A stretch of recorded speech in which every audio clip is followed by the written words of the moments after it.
Un impatto violentissimo e ancora una volta il passante di Mestre è scenario di morte. La tragedia si è consumata all'alba di stamane nel tratto tra Mogliano e Preganziol.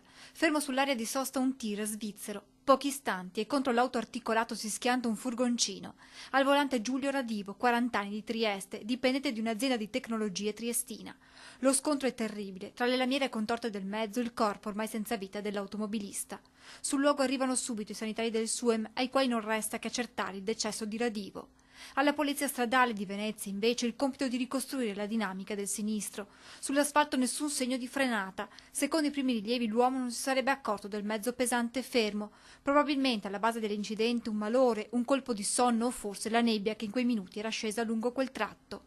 Il traffico lungo il passante ha subito forti rallentamenti con i veicoli che potevano transitare solo in seconda e terza corsia.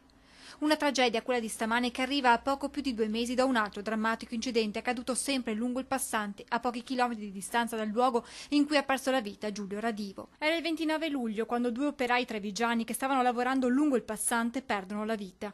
Le 2 vittime insieme ad un collega erano all'interno di un mezzo per la manutenzione dell'asfalto quando sul camioncino piomba un tir. Francesco Villaci di Breda di Piave e Mauro Camerotto di Maserada perdono la vita nel terribile impatto. Il terzo operaio rimane gravemente ferito. 2 incidenti, dinamiche diverse ma uno stesso tratto, che in 2 mesi ha visto fermarsi per sempre la vita di 3 uomini.